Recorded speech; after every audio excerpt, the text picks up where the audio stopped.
Amém. Toda a glória seja dada ao nome de Jesus. Amém, irmãos?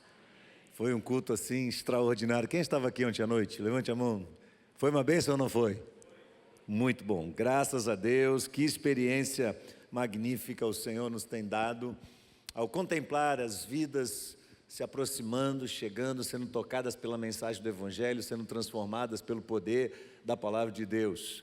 E eu digo aos irmãos, cuidado, sonde bem o seu coração, porque a Bíblia diz que há muita alegria no céu quando um pecador se arrepende, do que por 99 justos que estão aqui na terra e não precisam de salvação, mais, não é? Não precisam mais de salvação. E eu sempre penso que o nosso coração deve se encher de profunda alegria quando a gente vê as pessoas, quando vê pessoas chegando ao Evangelho de Jesus. Por isso esse culto de batismo é algo especial, por isso fizemos questão de produzir esse vídeo, e o Decon se empenhou aí de ontem para hoje, para poder transmitir um pouco do que nós vivemos aqui ontem aos irmãos que não puderam estar conosco.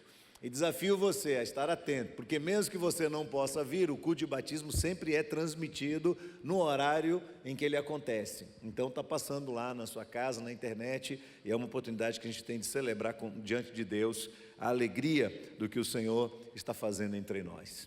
No meio dos testemunhos de ontem, testemunhos cada um mais lindo do que o outro, e é impressionante a maneira como o Espírito de Deus vai usando elementos para tocar a vida das pessoas e tornar a mensagem do Evangelho uma realidade dentro dos seus corações.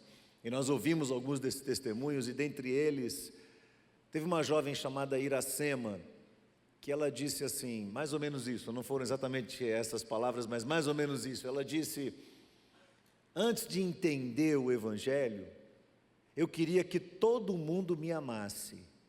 Eu queria que as pessoas cuidassem de mim, mas depois que eu entendi o Evangelho de Jesus, eu percebi que eu estava buscando do lado errado. Não tinha a ver comigo, não tinha a ver com uma maneira como eu seria amada pelas pessoas, mas agora sim, tinha a ver com a maneira como eu vou amar as pessoas. Eu achei essa definição dela muito lúcida, muito clara, e muito relacionada com o que eu havia preparado para falar com os irmãos nesta manhã. Semana passada, falando sobre movimentos do amor, nós dissemos aqui que o amor é o que move todas as coisas, é o amor que move a nossa vida, a nossa história, os elementos desta igreja, as programações, tudo o que acontece é movido pelo amor de Deus.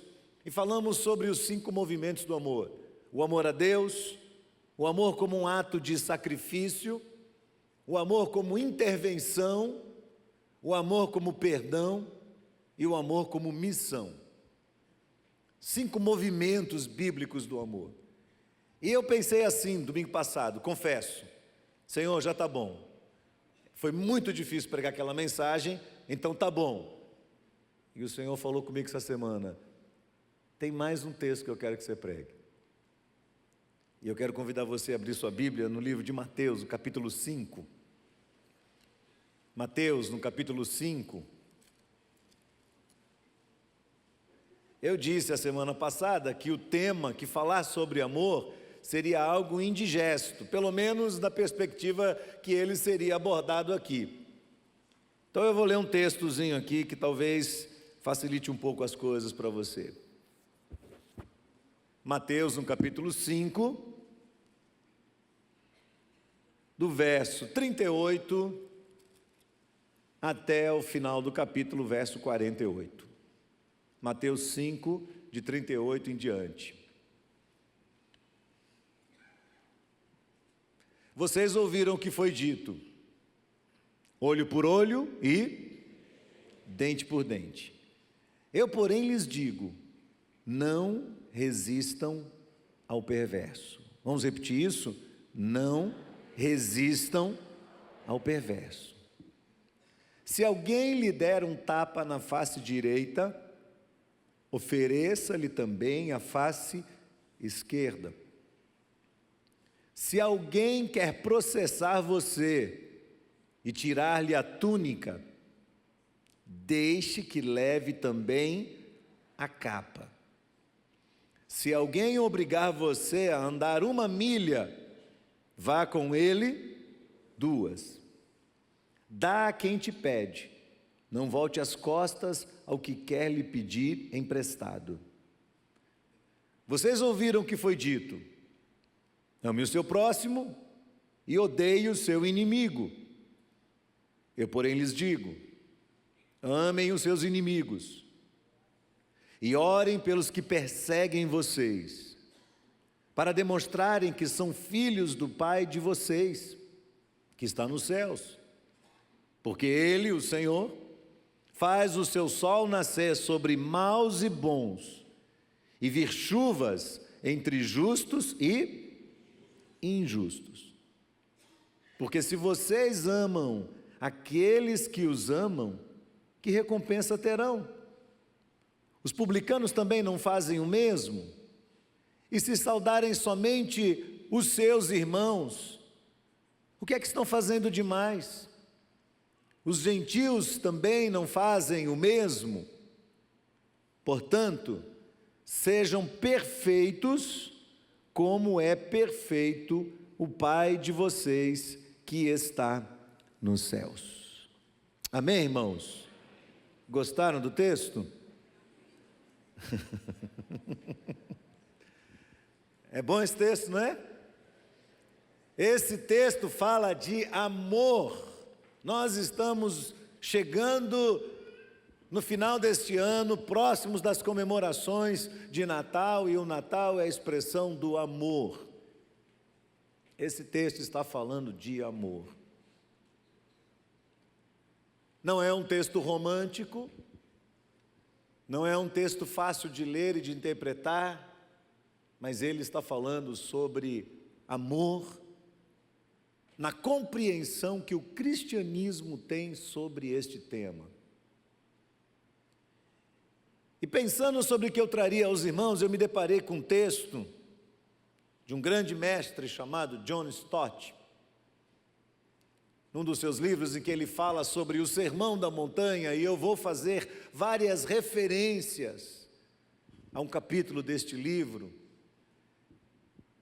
me utilizando das ideias de John Stott e da sua clara, exegética e muito bem definida interpretação desse texto, para que a gente possa compreendê-lo.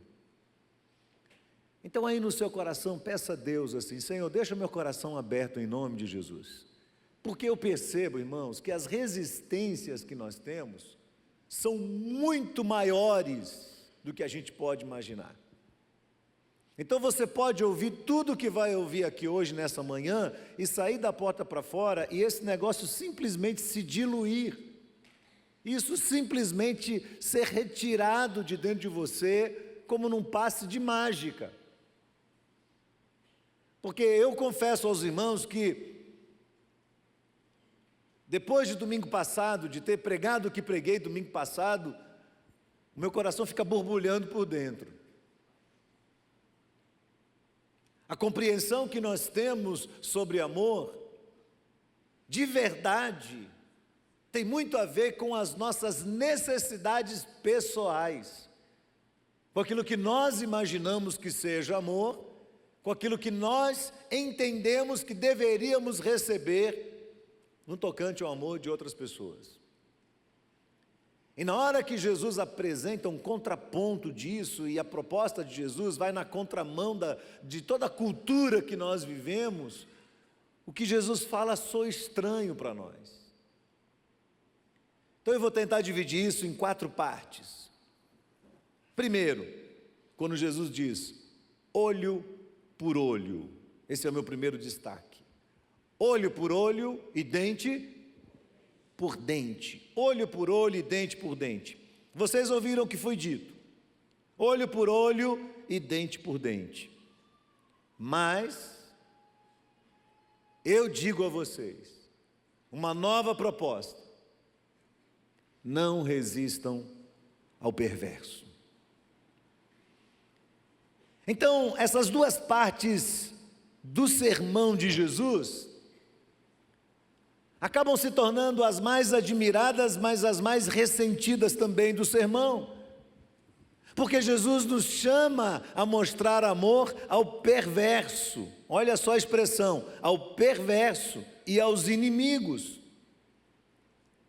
Então Stott diz que em nenhum momento este sermão é mais dramático, em nenhum momento este sermão é mais desafiador do que na hora em que Jesus faz essa proposta para nós. Em nenhum momento a nossa necessidade do poder do Espírito é maior do que na hora que Jesus fala sobre não resistir ao perverso e amar o inimigo. Tema difícil para nós. A citação que Jesus faz aqui foi extraída do Antigo Testamento. Os juízes de Israel, quando decidiam qualquer questão, deveriam seguir o que era chamado de princípio da retribuição exata. Agora veja bem, não havia uma intenção maligna por trás dos juízes. Na verdade, havia uma boa intenção. O princípio da retribuição exata era um princípio da lei judaica que tinha como objetivo evitar e coibir os excessos. O excesso de vingança, evitar que alguém se usasse de uma situação para tentar adquirir muito mais benefício do que, na verdade, lhe foi trazido um prejuízo. Parece que isso é muito comum hoje. Você está no trânsito, o camarada vem dar uma encostadinha no seu para-choque. Aí você pega os dados dele e diz assim: eu vou para a justiça e vou tirar dele o carro, a casa, o apartamento, eu vou tirar tudo que ele tem. Era mais ou menos essa a intenção dos juízes de Israel. O princípio da retribuição exata, ou seja, a punição deveria ser adequada ao delito e a compensação que seria extraída do agressor deveria ser exatamente igual e não mais. Olho por olho e dente por dente. Era para evitar o excesso. Acontece que os fariseus, os novos intérpretes da lei, pelo menos na época de Jesus, aqueles que se achavam os mais inteligentes, os melhor articulados, os mais espirituais, eles adotaram um outro procedimento, porque eles tiraram este princípio dos tribunais e trouxeram este princípio para os relacionamentos pessoais, aos quais esta norma não pertencia.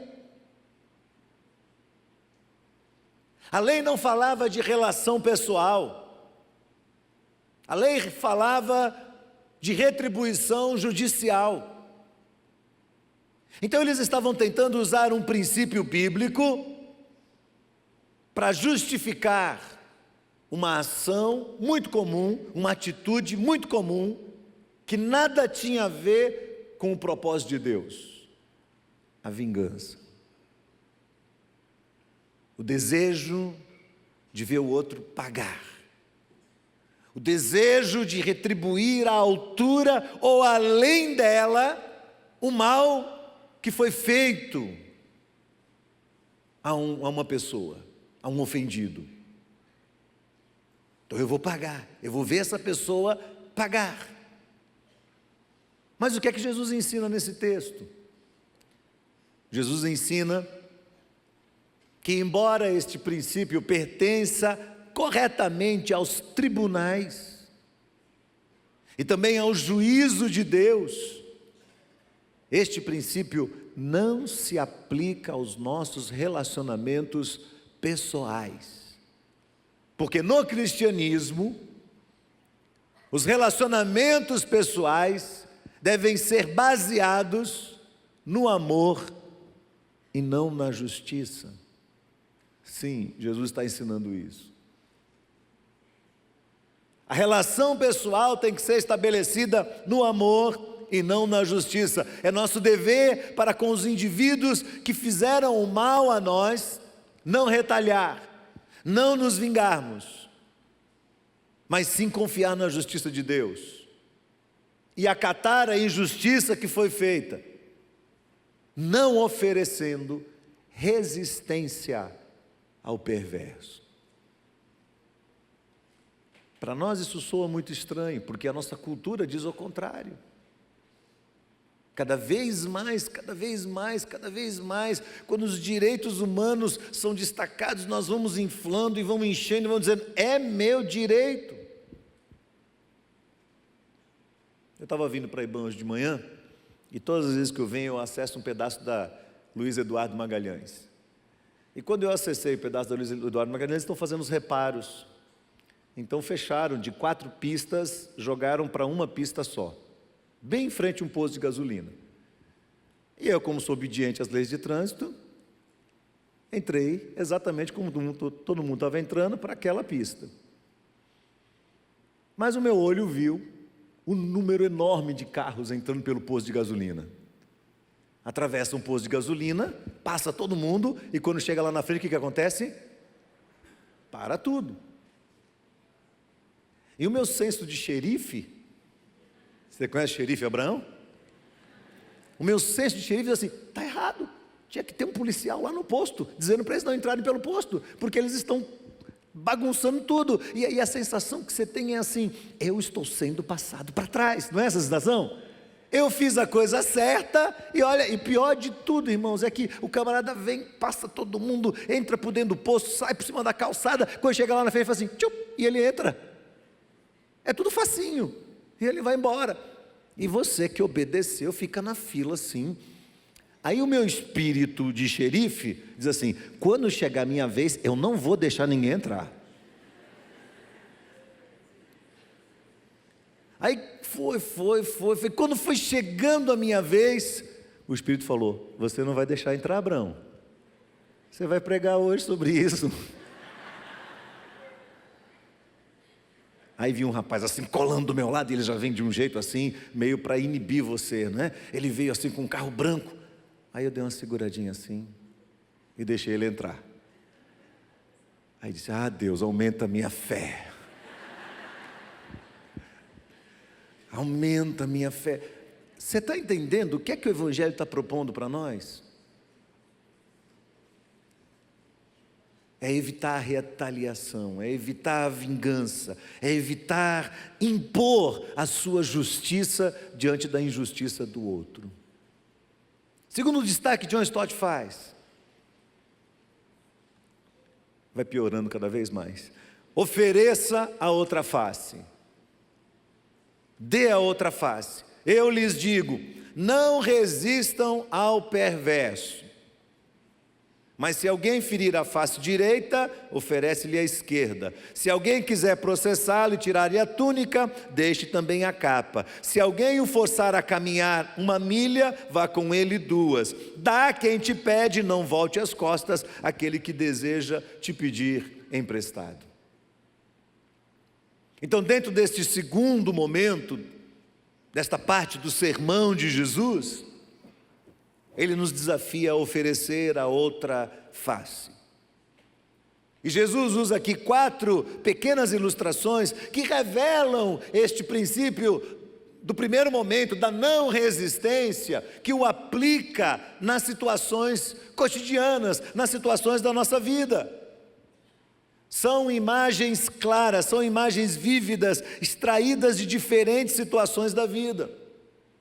E cada uma dessas ilustrações apresenta uma pessoa que tenta ou nos atingir, ou nos ferir, ou tirar alguma coisa de nós.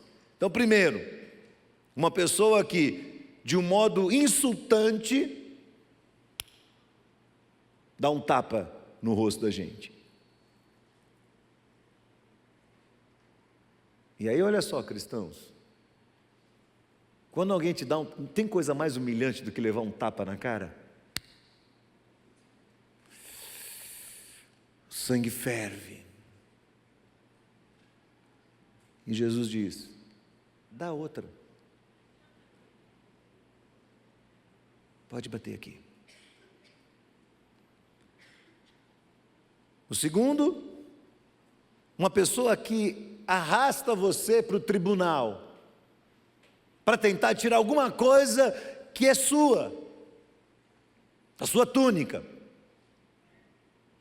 Jesus diz: quando você for lá e fizerem a proposta, não dê só a túnica, dê a capa também.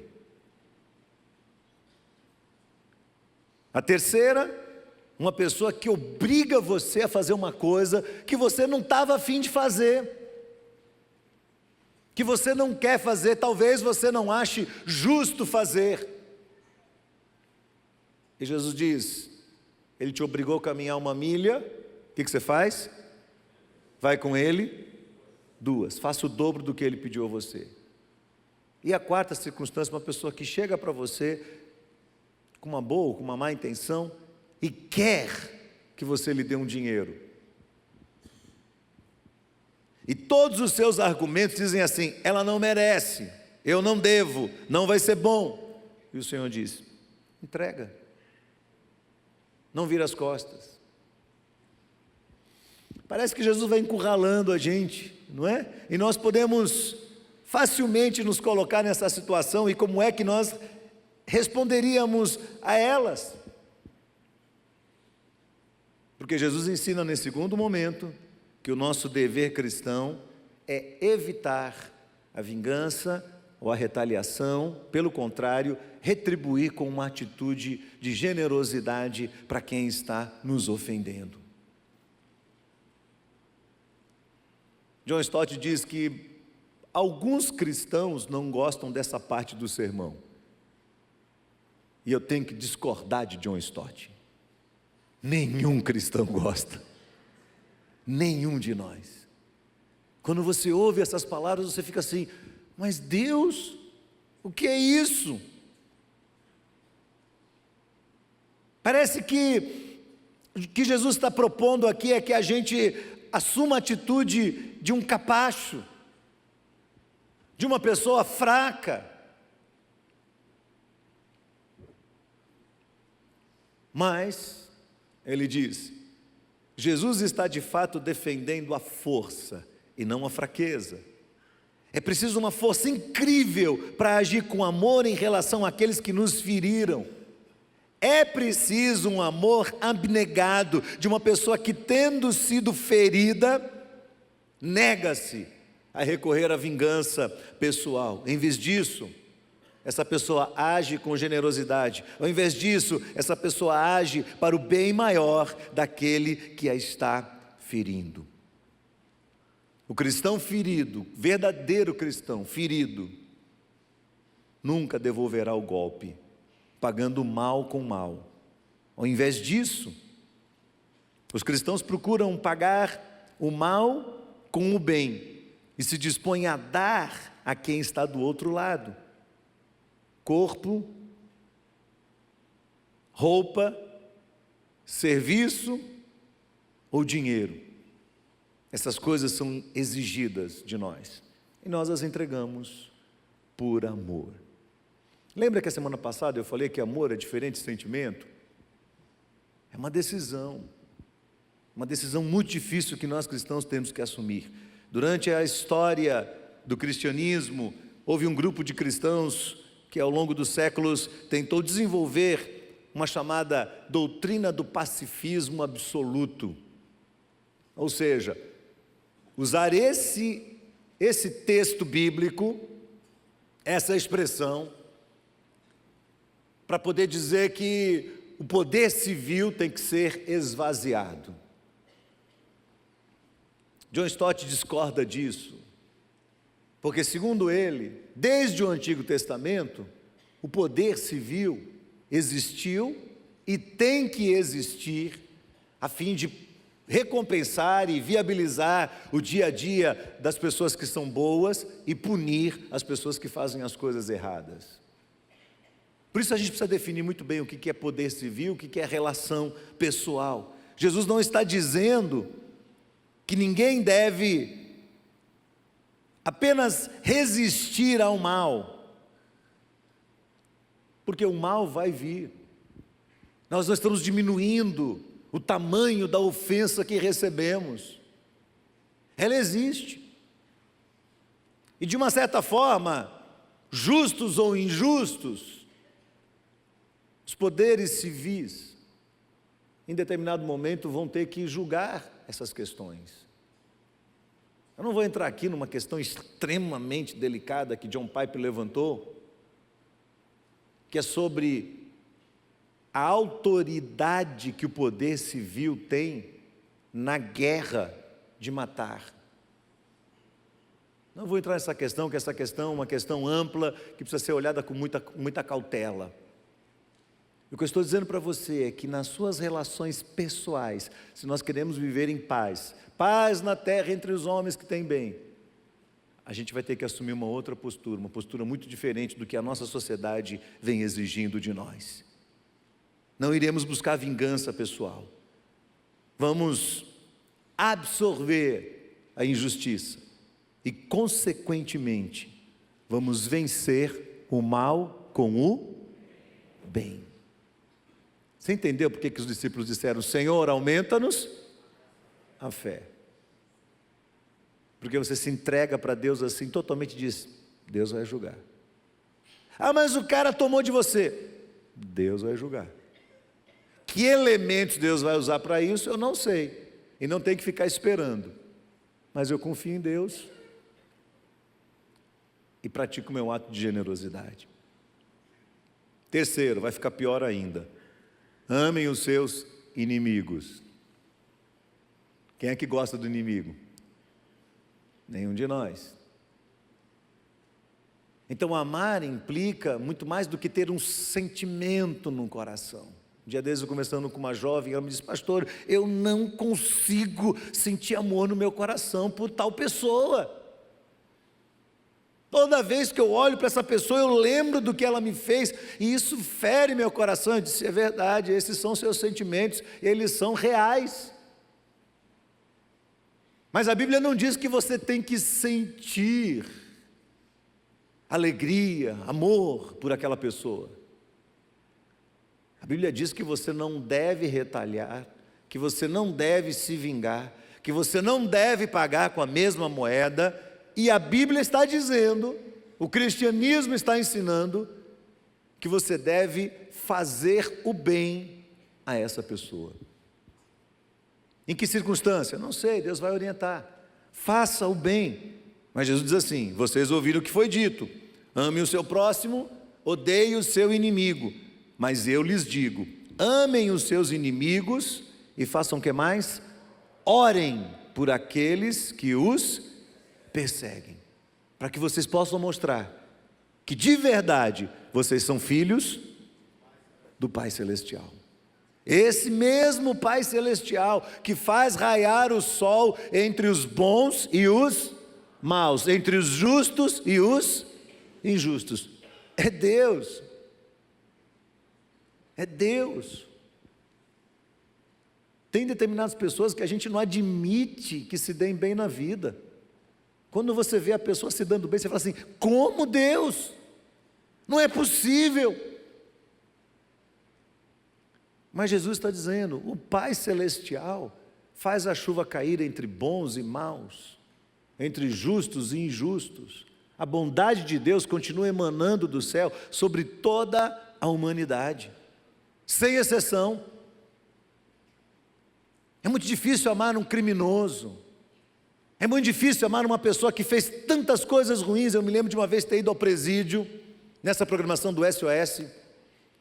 Eu me deparei com um horário de visitas.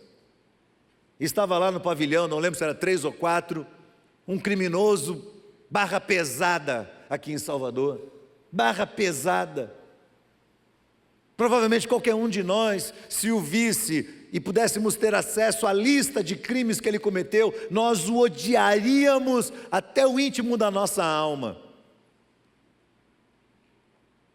E um garotinho de 4 anos, quando o viu, correu na direção dele, pulou no colo dele e disse: papai, como eu amo você, como eu gosto de você e como eu sinto a sua falta. Dá vontade de prender o garoto. porque a gente não admite que alguém possa amar aquele indivíduo, mas o filhinho dele ama. É mais ou menos nessa proporção que você vai entendendo o amor de Deus derramado sobre a vida de alguém. E Jesus diz: ame o seu inimigo. A declaração da lei foi clara. A lei dizia lá em Levítico 19, verso 18: ame cada um ao seu próximo como a si mesmo. E aí os fariseus usavam um subterfúgio aqui, os judeus em geral usavam um subterfúgio aqui, para eles tornarem mais fácil a obediência a este mandamento de Levítico 19, 18, eles definiam, olha como é maléfico isso, mas é a nossa tendência, eles definiam o próximo como um companheiro judeu, como um companheiro que pertencia ao mesmo povo, à mesma raça, e como um companheiro que abraçava o mesmo credo religioso. Amigo, mesma raça e credo religioso. Então os judeus diziam: esse é o meu próximo. Eu posso fazer isso, eu posso amá-lo. Mas se eu limito quem é meu próximo, eu sou livre para odiar o meu inimigo. E eles justificavam assim: se eu limito quem é o próximo, sou livre para odiar aquele que é diferente de mim. E como consequência disso, foi passada aos judeus, por via da tradição oral, a ideia de que amar o próximo e odiar o inimigo era algo aceitável, era algo comum, era algo normal. Mas vem Jesus bagunçar a nossa vida, vem Jesus perturbar a nossa cultura. E Jesus diz: vai ser diferente com vocês. Vocês vão amar os seus inimigos e vocês vão interceder por aqueles que perseguem vocês. Jesus contradiz a tradição, aquela tradição aceita pelos judeus. Jesus contradiz dizendo: vocês vão amar os inimigos de vocês. O nosso próximo, irmãos, aos olhos de Jesus, é simplesmente qualquer outro ser humano, qualquer outro que tenha uma necessidade, que tenha feito mal a nós, que precise de alguma coisa, e nós, como cristãos, devemos estar próximos dessa pessoa para ajudá-la por causa da consciência cristã. Aí você diz: mas como? Ouça o que Jesus falou: comece orando pelo inimigo, porque quando você ora pelo inimigo, as suas resistências começam a diminuir. Ore a Deus dizendo: Deus, abençoe a pessoa que me prejudicou. É isso que Jesus falou: Senhor, abençoe a pessoa que me prejudicou. Ore por ela, ore hoje, ore amanhã, ore a semana inteira, e na próxima, e no próximo mês. Passe um tempo orando a Deus por aquela pessoa, intercedendo a Deus pela vida dela. Lembre-se de Jesus cravado na cruz, sangrando e olhando para todos os seus algozes e dizendo: Pai, continua, perdoa-lhes, porque eles não sabem o que fazem. Perdoa-lhes, Senhor, porque eles não sabem o que fazem. Jesus, suportando a tortura da crucificação, não silencia diante de Deus, mas intercede pelos seus inimigos. E por último, irmãos, último destaque, tem a ver com amar aqueles que nos amam apenas. Jesus disse: se vocês amarem apenas aqueles que amam vocês, qual é a recompensa? Os publicanos fazem isso, os incrédulos fazem isso. Se vocês saudarem apenas os seus irmãos, o que é que vocês estão fazendo demais? Os pagãos fazem isso. Portanto, sejam perfeitos, como perfeito é o vosso Pai celestial. Mesmo as pessoas que não creem em Jesus sabem amar. Mesmo as pessoas caídas no mundo, nesse mundo caído, podem demonstrar o seu nível profundo de amor. Amor pelos pais, amor por um cônjuge, amor pela família, amor pelos amigos. Mas nós cristãos, se queremos amar como Deus nos orienta na sua palavra, a partir da palavra de Jesus, nós cristãos somos chamados por Jesus a amar aqueles a quem é impossível amar. Ofensores, pessoas muito diferentes de nós, pessoas que sugam nossa energia, pessoas que têm necessidades, que vivem num mundo diferente do nosso, que são carentes, que são excluídos, pessoas que nos ofenderam, inimigos. E amar essas pessoas não é possível sem a graça do Senhor sobre nós. Se nós amamos apenas aqueles que nós amamos, nós não somos melhores do que todos os incrédulos que nós conhecemos. Se nós cumprimentamos apenas as pessoas que estão perto de nós, nossos irmãos, nossas irmãs de dentro da igreja, nós não somos melhores do que aqueles que não frequentam a nossa igreja. Stott diz: não basta que os cristãos se assemelhem aos não cristãos, e se tratando de amor, nós devemos excedê-los em virtude. Os nossos atos de justiça devem exceder os atos de justiça de todos os religiosos. Aí o seu sentimento maligno, como eu disse semana passada, vai dizer assim: eu não sou Jesus.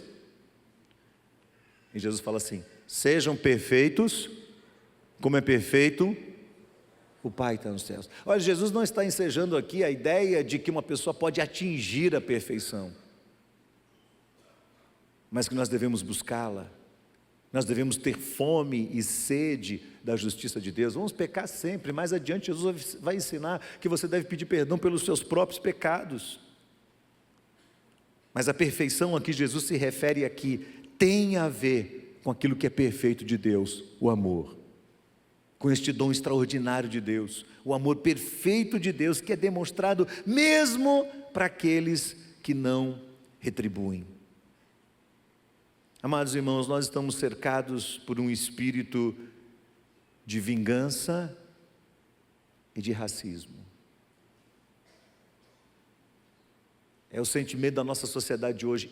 Eu fico assim espantado, porque pequenas questões estão rachando famílias, dividindo casais, colocando pais contra filhos e filhos contra pais. É verdade, os dias estão se cumprindo, as coisas vão se tornar cada vez piores, mas olhe para dentro do seu próprio coração.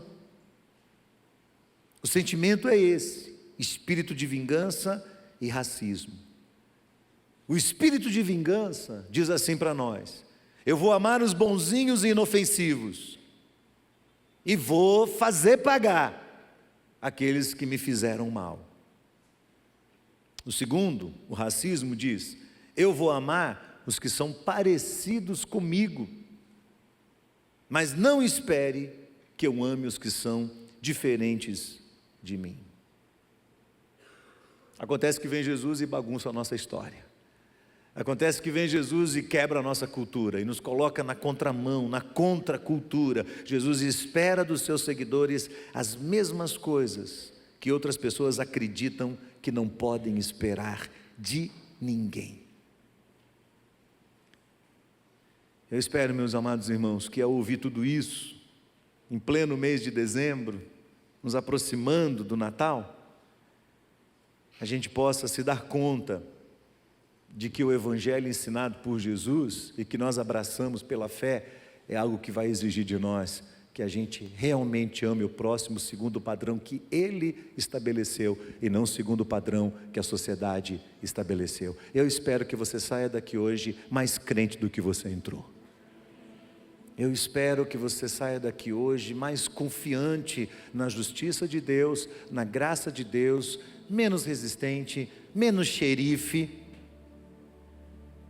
e deixando que o Senhor, por meio da sua graça, flua através de nós o seu amor, para as pessoas mais improváveis de serem amadas, que ao receberem o nosso amor em formato de decisão, em formato de generosidade, vão dizer assim, no íntimo delas, talvez elas nunca expressem isso, mas no íntimo delas, depois da sua insistência em amá-las, elas vão dizer, o seu cristianismo é verdadeiro. O Cristo que você anuncia com sua vida, com seu exemplo, é real. Ele não é um engano, não é uma falácia. Ele é o Deus verdadeiro. E nós vamos glorificar Cristo através do amor. É assim que nós começamos dezembro, dizendo, Senhor, derrama sobre nós o teu amor, para que nós sejamos instrumento através da qual o teu amor vai chegar ao coração de quem precisa. Amém, meus irmãos? Vamos ficar de pé para orar? Certa vez eu viajava no interior de São Paulo e estava de motocicleta, sozinho, com muita sede e sem dinheiro.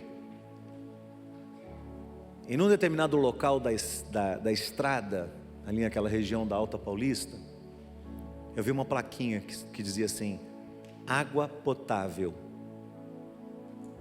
Aí eu parei a moto, desci e tinha um bambu que jorrava um filete de água, bem assim do lado, na lateral do acostamento. E eu pus a mão naquela água cristalina, gelada. E eu bebi aquela água. E quando eu ia voltar para a moto, me deu uma curiosidade, de onde aquela água estava vindo. E aí eu fui enveredando por uma trilha e acompanhando aquela tubulação feita de bambu. Fui acompanhando.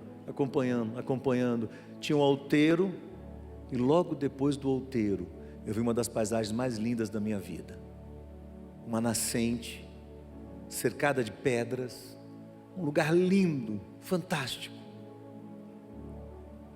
Quando eu voltei, eu disse, Deus, permita, Senhor, permita que eu seja esse cano, através do qual o Senhor vai matar a sede de quem está lá na pontinha.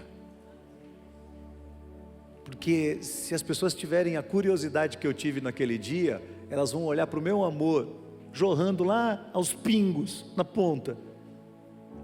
Mas elas vão caminhar através do meu amor, e vão ter acesso ao extraordinário amor de Deus. Que Deus nos faça crentes em nome de Jesus. Que o Senhor aumente a nossa fé em nome de Jesus. Baixe sua cabeça, feche seus olhos. Fale com o Senhor nesse momento. Peça para Deus, Senhor, me ajuda, Senhor, a entender esse amor que é resgatador, este amor que é completo, este amor que é perfeito, Senhor. Me ajuda a entender como é que eu posso oferecer a outra face, caminhar a segunda milha, não me vingar, e não deixar de fazer pelas pessoas aquilo que talvez ninguém acredite que possa ser feito por ela, mas que eu possa realmente expressar o teu amor em nome de Jesus. Obrigado, Senhor Deus e Pai, por esta manhã. Senhor, que grande desafio o Senhor nos tem dado, Senhor. Porque a resistência dentro de nós é muito grande. Tem pessoas que a gente gosta e são tão fáceis de ser amadas, mas tem gente que a gente não quer amar. E nós queremos nessa manhã, mais uma vez, confessar ao Senhor a nossa falta de amor por algumas pessoas, e concordar com o teu Espírito, que a gente precisa de um espírito de maior resignação, um espírito que acolhe a tua palavra, no meio de uma sociedade que anda numa outra direção. Nos ajuda, Senhor, porque não é fácil para nós. Todavia, nós entendemos, através deste texto sagrado, nós realmente entendemos, que ter fome e sede de justiça, da justiça do Senhor, que depender do Senhor pela graça, que confiar na justiça do Senhor, e não na nossa própria justiça. E ter coragem de mostrar amor com atos de generosidade para quem não merece. Todas estas coisas serão expressões do teu amor através de nós. Que sejamos crentes de verdade em nome de Jesus, para que o mundo olhe para as nossas vidas e veja o teu reflexo em nós, e nós glorifiquemos o teu nome, Senhor, em nome de Jesus, amém. Deus abençoe, vá em paz, debaixo desse grande desafio de amar como o Senhor nos ensina. Deus abençoe a todos em nome de Jesus.